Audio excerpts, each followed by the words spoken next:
Welcome to another episode of Epic Sketch Time. My name is Mark Monlux. I'm a freelance illustrator in Tacoma, Washington. I have a couple of webcomics, The Return of Stickman and The Comic Critic. You can also find those by going to www.markmonlux.com. That's spelled Markmonlux. And we've got a couple people, and there might be a few more people joining us later. Yes, I'm Bill Morse. I am a freelance illustrator and cartoonist. I only do one webcomic, and it's called Rhapsodies. You can check it out at rhapsodies.wpmorse.com. Oh. Hi, my name's Locke. I'm just a hobbyist, I guess. Just like playing around. That's pretty much it.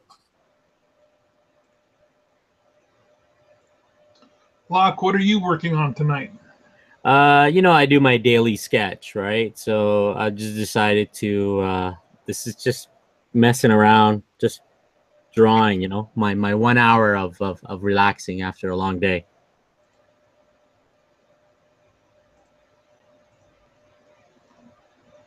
Bill, it looks like you're working on one of the museum illustrations you did last week. Yeah, mostly. This is pretty much the, I think I've declared the painting of it finished. So right now I am starting with the inking, and I'm mostly happy with it. At least here's what we got so far. I'm not completely sure about the foreshortening on the right arm, and I was kind of fighting with the arm that was reaching over her head, though I think I finally got it right.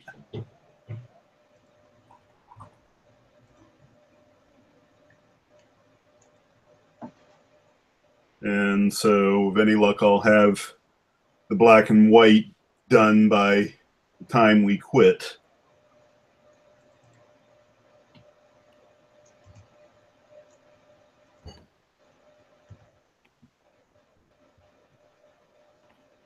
I'm trying to find an illustration that I started last week in the recent Kickstarter campaign that I did.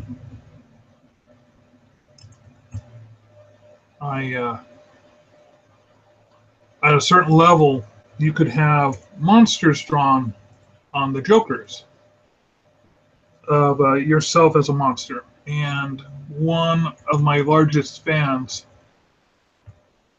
chimed in and wanted to do that. Cool.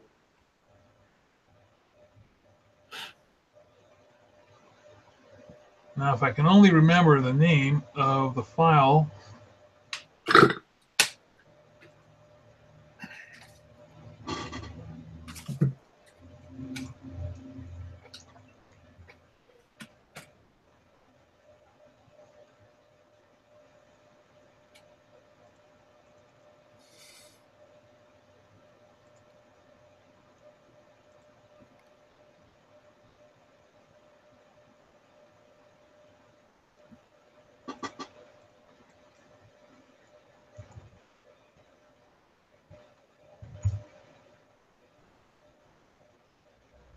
There we go. What you see up on my screen right now is a wolf man that I'm working on. The other image that I did was Elvira. You see where that's at. It's all done. I just need to go back in and change the eyes on it a little bit.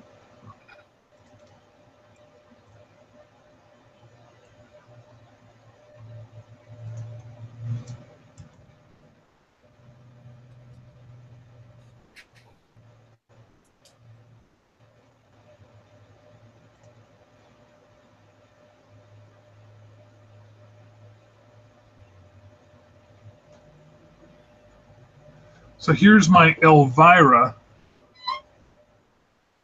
That kind of a combination of Elvira and his wife. And the way I went about doing this illustration, we have some basic fills as a background piece, and did one purple layer in the background, did another color, a red, but I had a blending mask on it.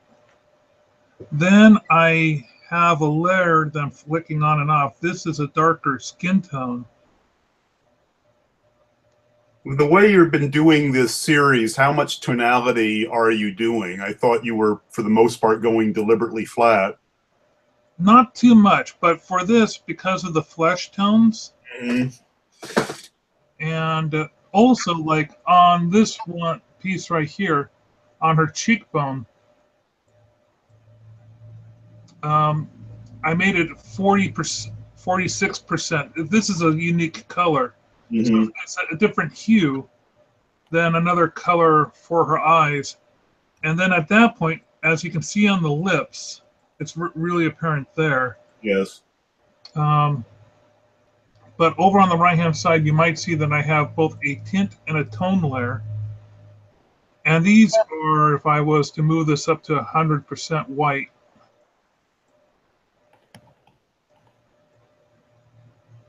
you can see that those highlights really, they're like on the lips, but I knocked them down a little bit. Oh, pardon me, that's on the tone.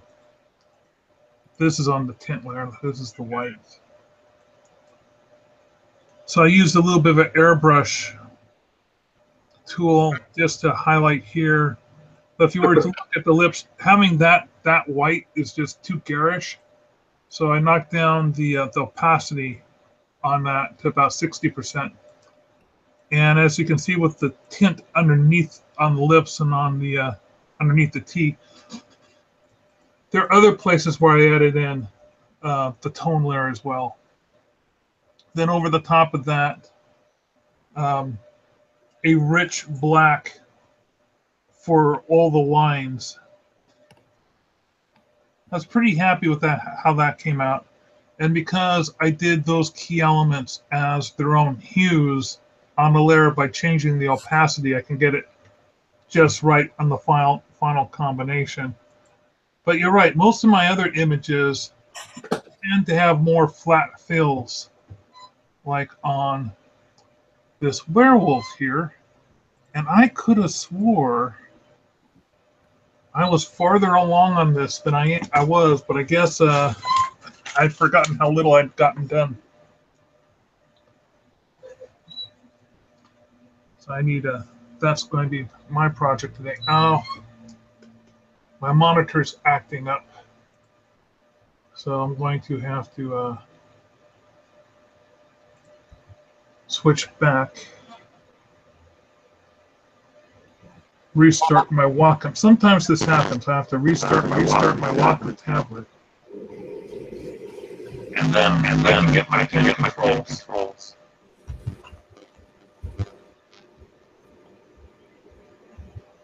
And let me see if I can get my screen share back. There we go. Looks like someone's trying to ping me. Maybe someone's trying again. I'll be right back in a moment. Okay.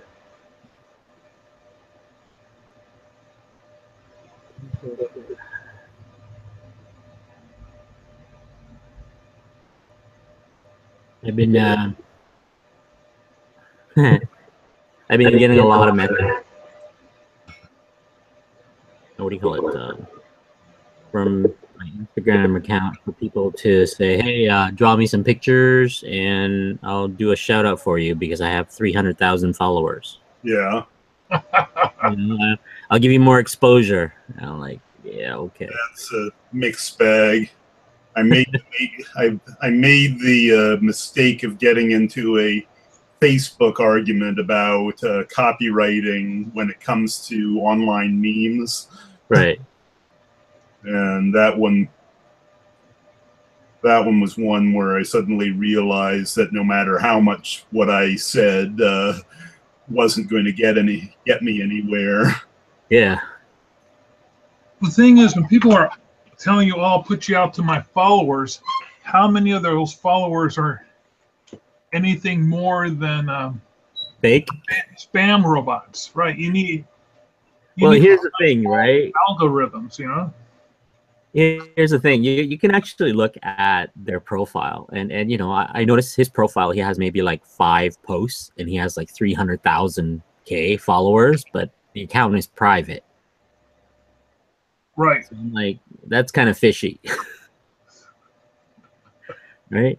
So I get a lot of those. I get a lot of people just asking me to draw them stuff, and they'll, you know, they'll do a shout out for me. Mm-hmm. I'm like, great. It reminds me of those YouTube commercials or the YouTube parodies about paying for exposure. Guys walking to a barbershop, you know, those kind of things. Mm-hmm. Haven't seen that one specifically, but I get the idea. Yeah. I've seen that video. It's pretty funny. Yeah. Guys go in, you know, he's getting his hair cut, and he said, I'm going to give you a 5-star, maybe one more for a 6, right? And the guy leaves. Hey, where are you going? And it's like, well, didn't you just get it? I just gave you exposure. Yeah. It's pretty fishy nowadays. I figure with that kind of followers, you would have some sort of, I don't know, money or something. Just pay me. But well. I've been turning down clients like that for decades. Yeah. Just Yeah. you know, you can't pay rent with exposure. You can't pay your mortgage with exposure. Yeah, I heard people die of exposure. I mean, I have one carrot friend I have done a few too many free favors for, but at least I get free restaurant food from him. Yeah, that's a whole different thing, right? Like, Yeah. I've done words and characters design, like just for like food banks and churches and stuff like that. That's, you know, that's my choice, right? Mm-hmm. For good cause. I don't really care if I get exposure or not, but you know, it's those things. And if I do, you know, tend to draw something for somebody, there's a reason for it, and maybe he's a nice person or something like that. But you know, just don't hit me up and say I'm gonna, you know, if you draw me this picture, I'm gonna spend like, you know, 20 hours doing this for you, and you're gonna shout out for me for like, you know, 30,000 or, you know, 300,000 followers. Which, what does that do for me, right? So now I have something kind of like that, where I get people coming up to me at comic book conventions, and they said, "Oh, I got this great blog. I'll write up an article on blog if I can get a copy." And what I do is I pull out a contract, and I say, "Okay, sign here. The write up has to be a minimum of 1,000 words." Right. You can't. That's a good idea. And I said, and it has to be done within the next 30 days. Right. If you don't do it within the next 30 days, you owe me double the value of the book. Right. And I get all their information from them, and they sign the contract. And I've only had 2 people actually do me a write-up on time. The other ones I've sent the bill and got paid. Wow. Right. That's not a bad idea, actually. I mean, if you treat it like a business, I mean, if they're supposed to be, you know, acting in saying, "Oh yeah, I'll get that done. I'll write up something." Oh yeah, well, how much? Because I had the first time I did that. I didn't make a qualifier of how much should be written up, and they Right. only wrote up 200 words. Right. No one's Or going even less. to care about 200. That's not even a blurb.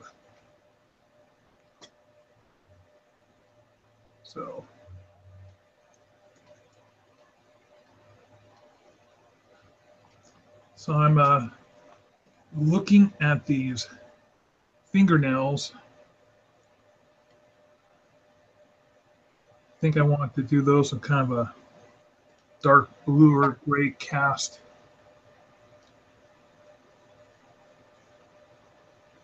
With my color down here.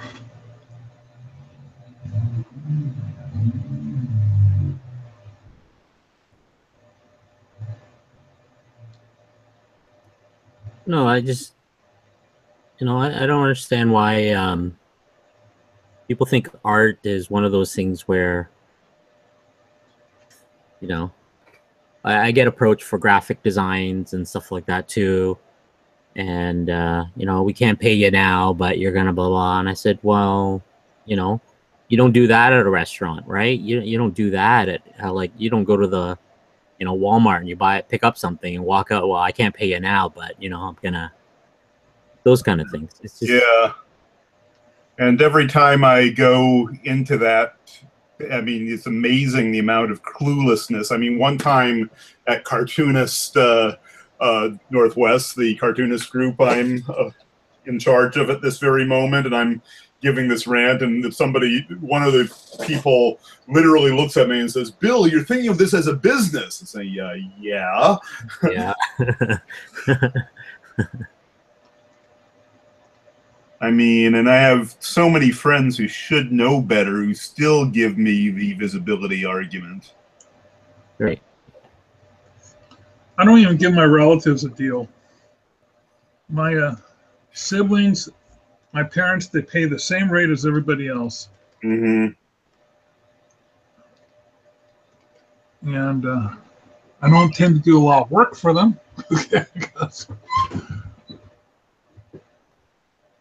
I mean, I give my mom free rates, but then again, I'm kind of her creditor. Let's see.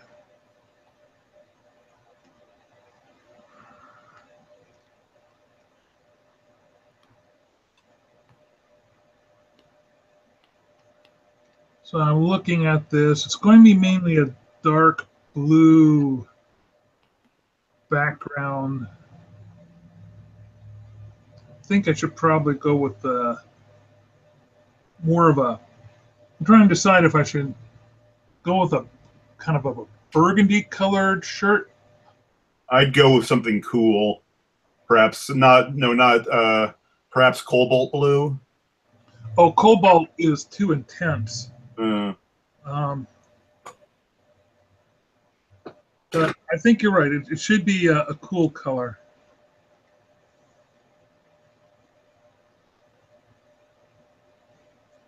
Let's start. Prussian. Yes. Prussian blue, I meant.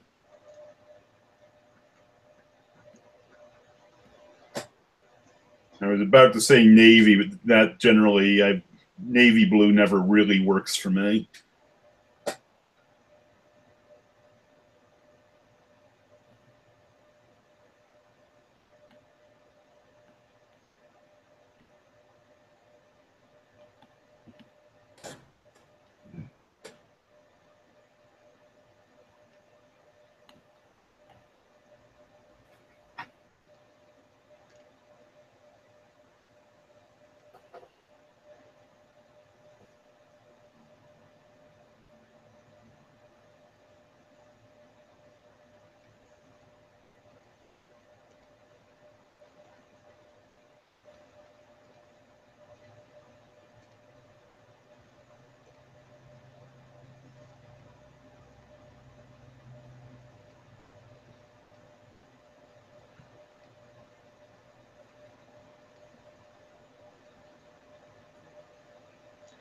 Now I think I'll put that on its own layer.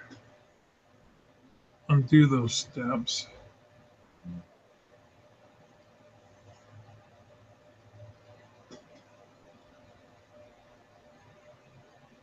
Oh, darn. Make a duplicate of where?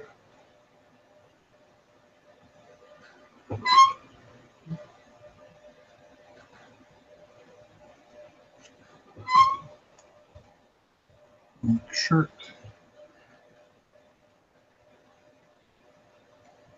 And that way I can come back and adjust just the shirt layer by going into the levels and changing the color that way.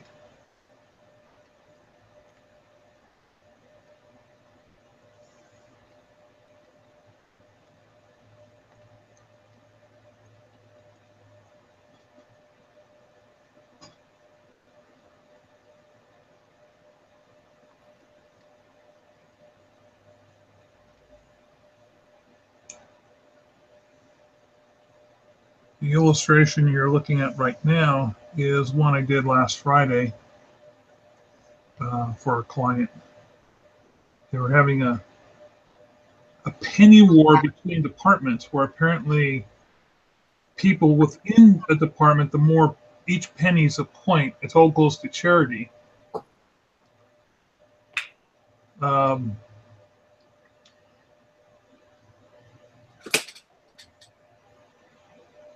But there's also a way to sabotage the other company. You can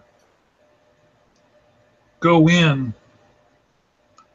and into their sabotage jar, shove in like $1.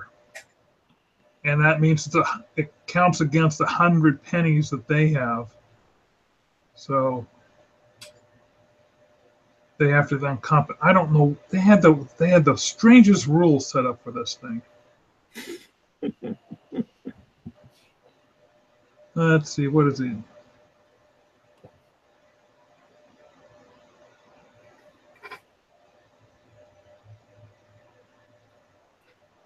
Oh, if you dropped in silver coins, that's how it worked. It would act as negative points. Silver coins and dollar bills in your competitors' collection boxes acted as negative points. So why they did, I mean, I guess if your corporate atmosphere is one of spite, that's the way you go.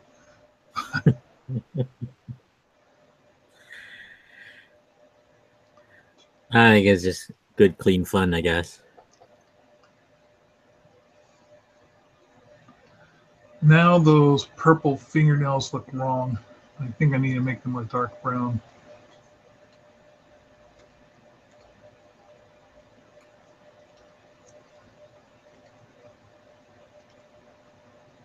Go with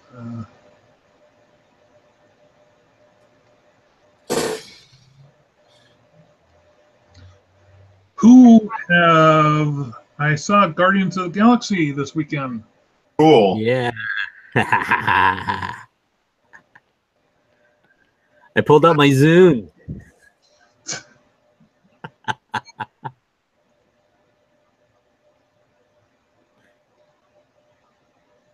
All right.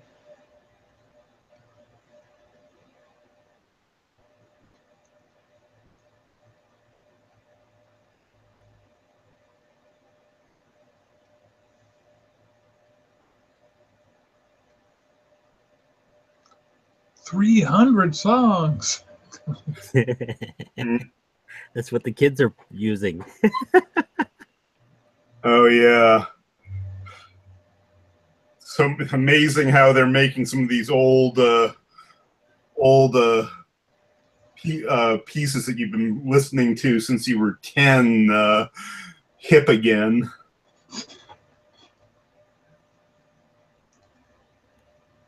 I mean, for the first one, Can't Stop This Feeling was so obscure that it almost was something new by itself. And I'm listening to the new soundtrack. I was like, wow, that's Brandy, which admittedly is a song I always liked, but still, it's weird how they mess with the context.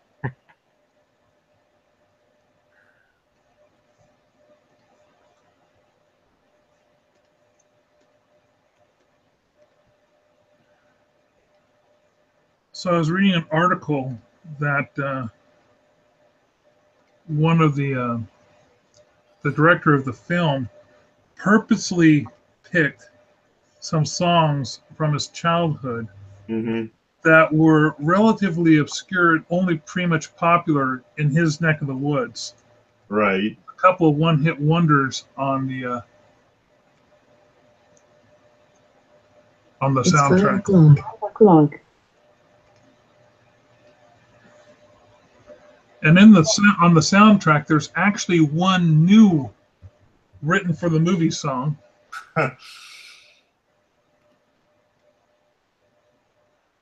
Let's see.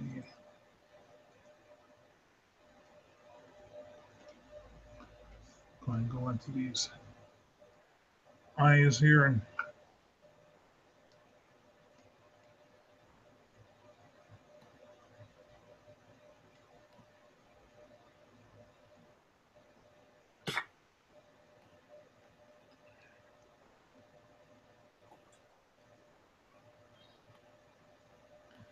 so, Bill, who did you see the movie with? I haven't. I'm going to see it with my friend Christopher on Wednesday. Ah,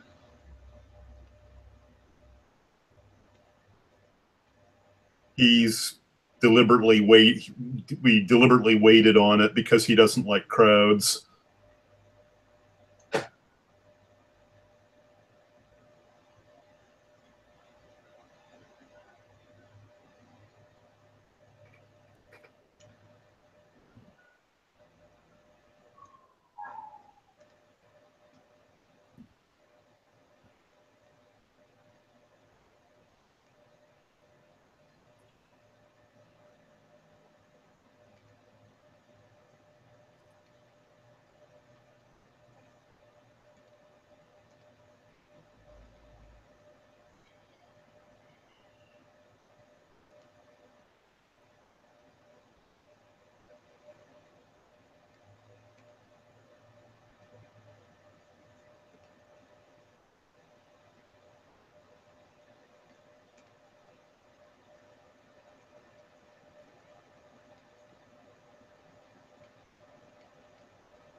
Great. Done inking. yay. Now I got to figure out the colors. Okay. I believe I have finished most of the thin line stage. Ugh.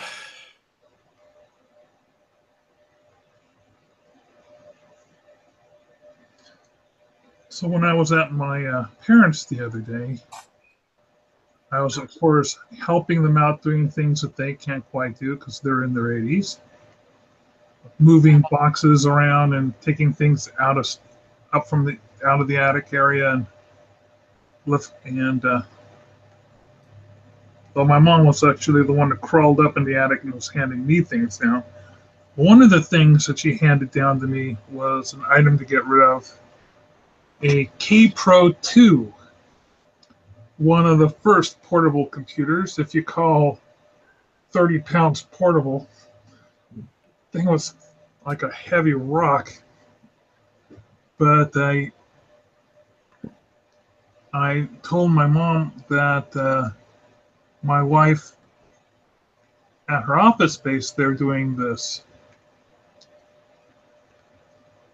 doing electronic recycle drive.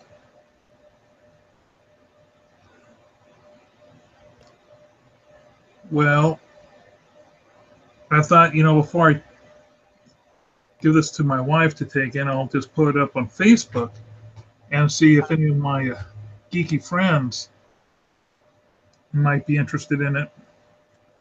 I was kind of surprised by the requests, the amount of people who wanted it.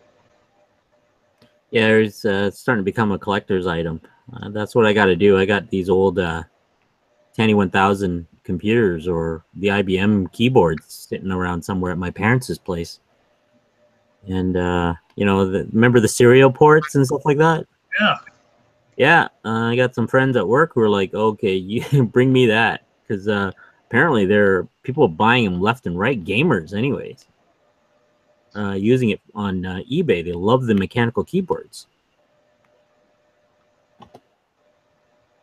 A friend of mine, Joe Larson, works for the technology, pardon me, he's in the technology department at the University of Washington down here in Tacoma.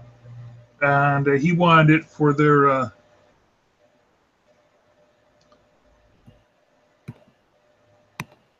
for the college as a learning tool. I thought, well, that's Cool. great. And if it doesn't function, they can put it on display at least. But I think it functions just fine. I don't think it's been started up in 20 years, so it's hard to say. But the way those things worked is you would have an operating disk on the top drive, and then you would shove in the program disk, or you would shove in an operating disk on the top to start up the computer. You would then load in a secondary disk into the second drive, then put in the program disk in the top drive, removing the operating system. And then you could remove the secondary disk in the lower drive, like let's say if you had a word processing program, and then you would put in a blank disk that you could then write onto theirs. My mom had done a bunch of writing on this thing. Never figured out a way to move the information over. So my friend thinks that he might be able to hook it up to one of their old printers and maybe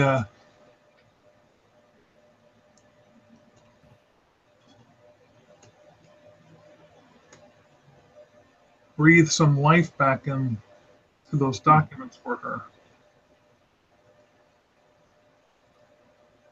I think I'm going to do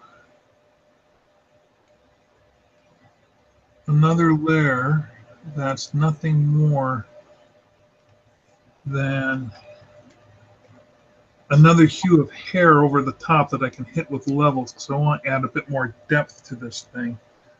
And I gotta make these really wide swatches because I want to be able to still do a tone layer. I'm wondering, maybe I should do my tone layers first. Tones and tints, and then come back with the color. Yeah, I think I'll do that first.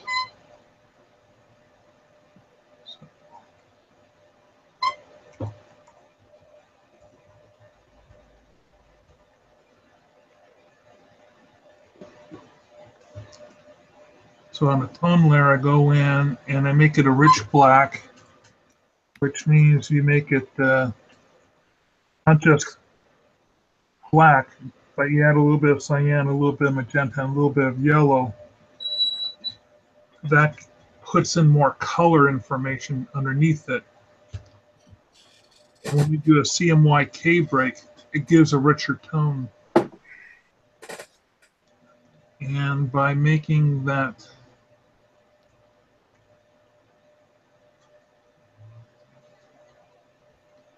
100%, when you draw it, initially, it looks black like this. But then you can go back into the opacity control on your layer and knock it back to whatever you want. Mm-hmm. So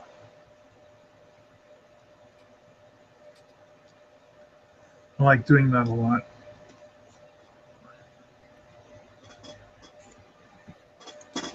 This guy had really long, lanky hair, and I was worried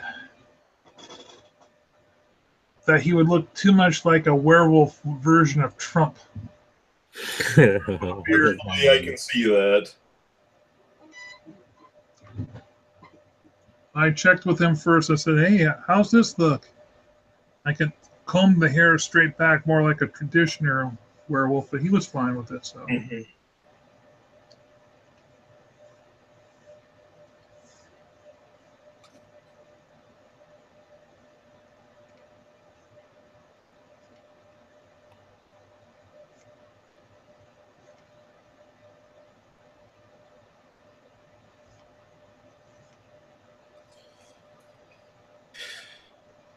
So I'm torn between giving Guardians of the Galaxy a 7 or an 8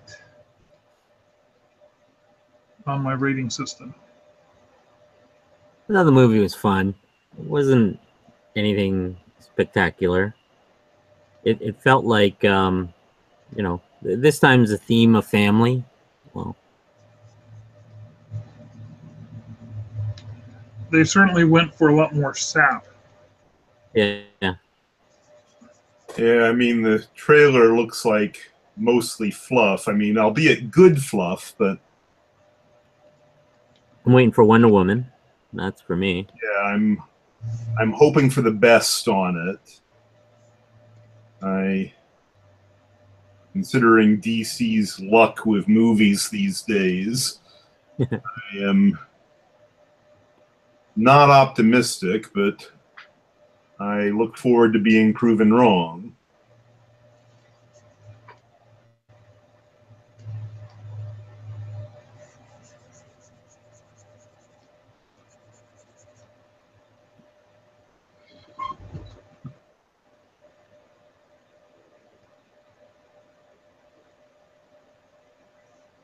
I'm a fan of the Alien franchise. I'm looking forward to that this coming week. Oh yeah, right. I know nothing about it. I know it's coming, but this is long as it's better than Prometheus, I guess. I like Prometheus. It was detached from everything else. So I'm hoping Ridley Scott continues with that, with the Alien Covenant there.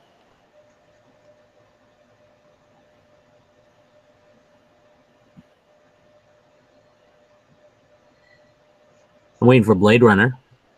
That one looks fun, good, and I'm very optimistic about that director, considering how his success with Arrival. Right. What I'm really psyched about is I don't know if it's official or not, but I'm really psyched about his next project. Apparently, he's taking another crack at Dune. Well,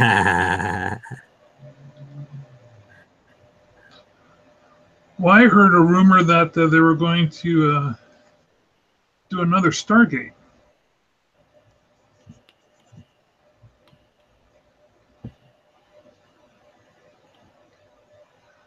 As if how many series and TV movies weren't enough. Series is pretty good. Then start branching off for a while. It's all shot in Vancouver. Oh, I'm not complaining. I loved all of it. Yeah.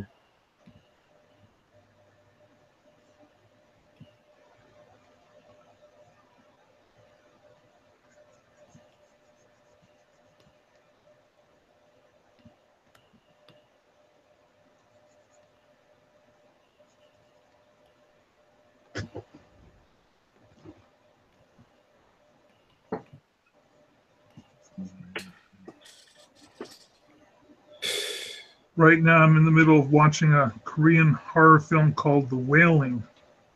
I think I've heard of that one. I probably mentioned it to you last week when I started watching it. Hmm.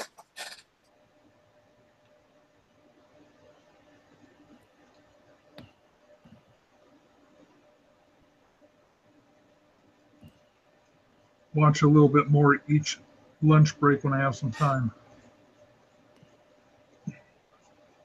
Anybody start watching American Gods yet? I'm hearing good things. That's his way of saying no. He hasn't. I haven't seen it yet. I won't have access to it for a while. I'll just wait until everything gets all done because it's on my Amazon Prime. Yeah. So I'll just wait until because I hate watching it week by week. I kind of binge watch more than anything else, but I'm hoping it's. I heard it's pretty good too, but I don't know how they're going to do a TV series out of this because I like the book. By the look of it, they're expanding on it. Yeah, I think they're going to make it longer. I mean, it's hard for me to judge it because it's how they're going with the assumption of what to reveal, and it's hard for me to measure if they're playing coy or not because the American Gods is one of those fallback books that I'll listen to if I don't have anything else new on my queue of audiobooks that I listen to in the background. Right. So most of Gaiman's books are on my list, along with Terry Pratchett, are on my list of books that I could probably recite. Right. So, which unfortunately turns me into one of those annoying fans when it comes to nitpicking. Right. That's what my worry is. I really liked American Gods when it first came out. But on the same token, because I know that they're going to have to make changes so in some capacity anyway, I always find it an interesting game of handicapping the changes they're going to have to make and how much those changes will start to snowball, which makes watching the very different vehicle quite interesting. Yeah. That made my enjoyment of Game of Thrones much bigger until they completely jumped off the boat in season 5, but they seem to have gotten their act together again. I only read the first book of Games of Thrones there, and that's pretty much it. As it's like trying to read Tolkien. Mm-hmm. What? What's wrong with Tolkien? No, it's just so. Oh, I assumed you were complaining of the Similarian there or something similar. No. It's just a lot of names, a lot of stuff that, I would fall in love with one of the characters, and he's going on like the 3 chapters in, and all of a sudden like dead. Yeah, there's this rather funny blog, YouTube post where they make huge fun of that. Yeah. He writes it and it's like, oh man, this is going to be an awesome character. All of a sudden dead. Now, my wife has read all the Game of Thrones books, but I haven't read any of them yet. Mm-hmm. So, I'm only up to season 4, so I need to catch up.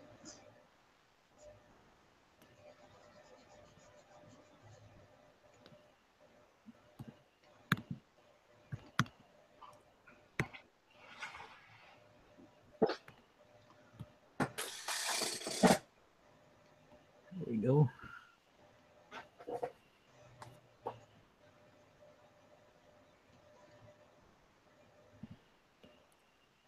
Dun, dun, dun.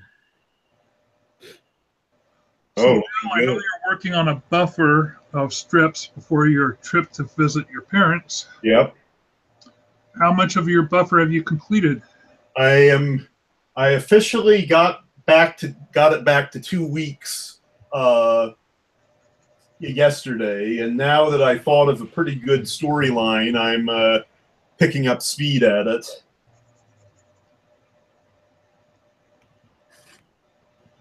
And I mean, technically 2 weeks is all I need, but I obviously, since I don't want to find myself desperately treading water when I get back, I obviously want more than that.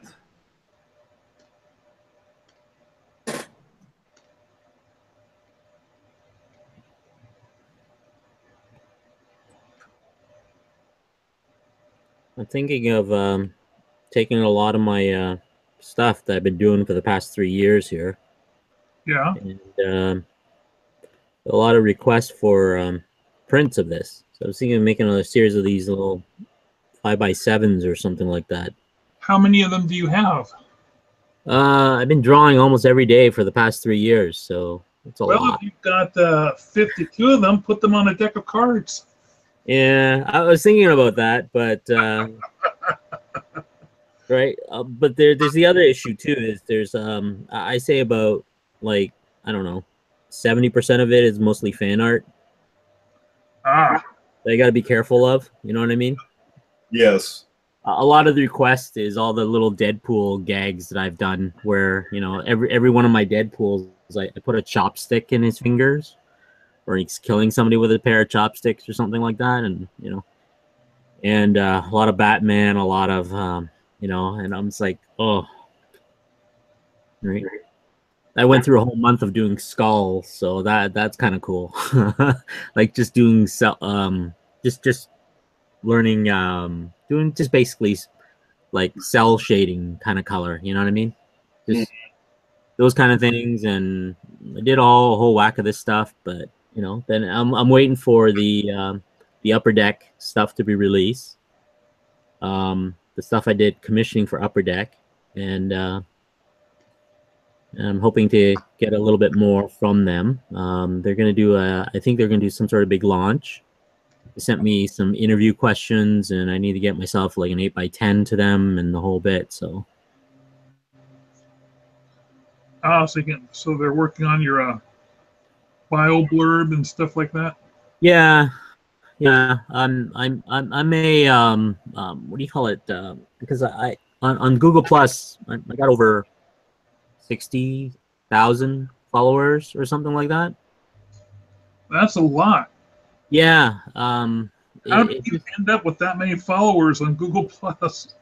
It was because of a lot of the stuff. Like I do a little bit of YouTube tutorials on how I do the digital painting and stuff like that. I allocate about an hour a day to doing these things, like these drawings. It's just to get me back into flow. Then I put some of my best stuff on ArtStation. The ArtStation website. Yeah. I think you showed it on once. Yeah, just concept characters and stuff like that, and that's where I was spotted by Upper Deck for the card company. Then there's a couple of game companies that want me to work for them, but that requires me to move up to Montreal. And I had to turn them down. I said, like, I can't really do this. I'm rooted here in Toronto. Right. But that's, character drawing for game companies. It's not the same thing as designing UX for, a large corporation where I get paid a lot more for that. I've been to Toronto 4 times. Hey. I've only been once. I did the I sort of stopped and did a dip up to Canada when I was driving out here for the first time. Pretty much just the very basic tour, looking at the needle and not much more. Yeah. You gotta, it's like any city. You gotta get in the ground area, the downtown area, and walk around and stuff like that. Mm-hmm. The culture, when I was in San Francisco, I loved it. Yeah.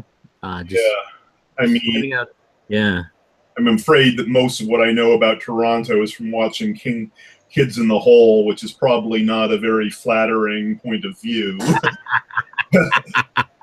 we do love making fun of ourselves. This is great, though. I love Kids in the Hall. I squish your head. Every time I've been to Toronto, it hasn't been over 20 degrees. Yeah.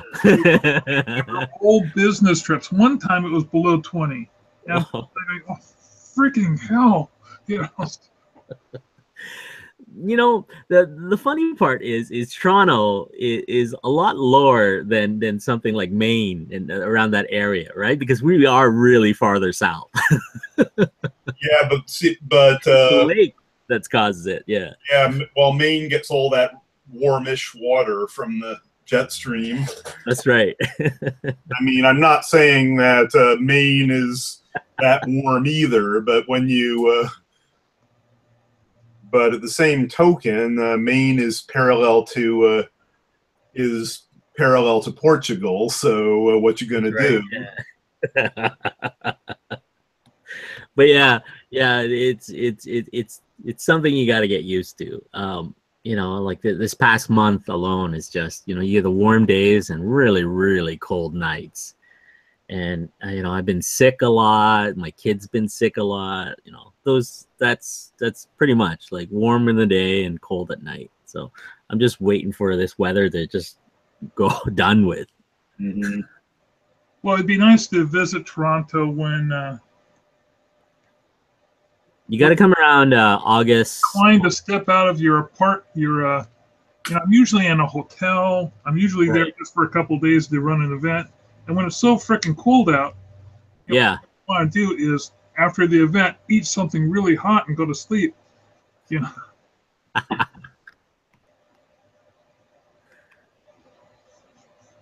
This is where I'm like just waiting, right? I'm thinking like having these printed and stuff like that, just a series of them. And maybe head out to one of the shows, like a smaller one, and see what they what you call well, if you did them on postcards, what you could do is have one back on the postcard with some of your information of you as an illustrator, and then Yeah. on the other side have the artwork. Now, if you did that via Moo, you can have up Oh to yeah. 5 design. That's how I did my horror movie bingo cards. Right. Yeah, that's not a bad idea. I never thought about that. And then so you can buy just a couple packets relative. Let's see, one packet of 25 cards with all of them being different will run you about $21. Yeah.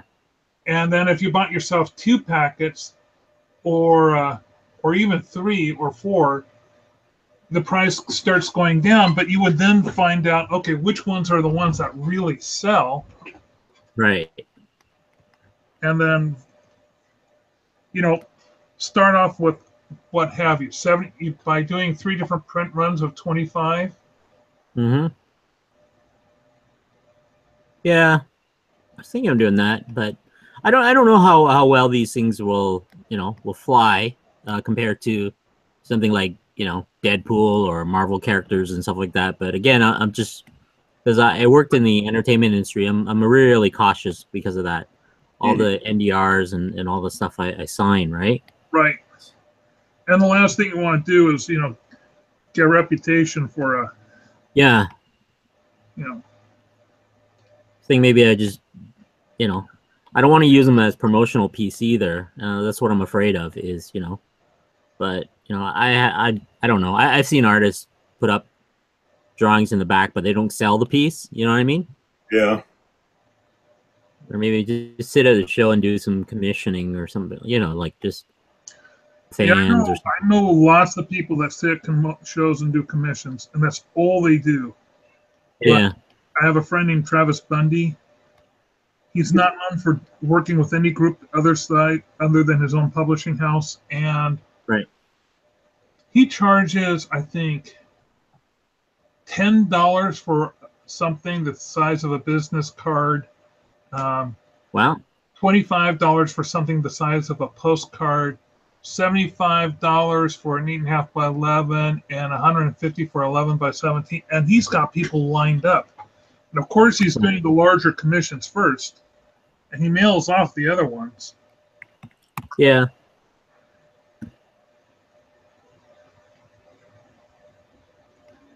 Then When I was a lot younger, I was like 16 or something. I was drawing. I went to these. I used to play D&D, and somebody saw my sketchbook, and they started asking me if they can draw their characters for them. drawing, and other people start rolling in, and I was like charging them $5 a sketch. that was all of a sudden, you know, the ding light bulb went off. So I started doing that for a while. I was like, oh, this is cool. That's how I got into character designs and stuff like that. It was just one of those things. It fed my what do you call it? My comic books and my dice. Now, I one time tabled next to Clayton Crane, Oh, 30. and he does a lot of commission work, a lot of blanks, a blank cover. Really? Oh yeah, he does a ton of blank covers, and Wow. he charges a lot for them, like $150 for a blank cover. Right. Or you know, it depends on the level of complexity. Right. But you have, like I know this one guy. He is a Green Lantern fan. And if you show him anything Green Lantern, he wants it.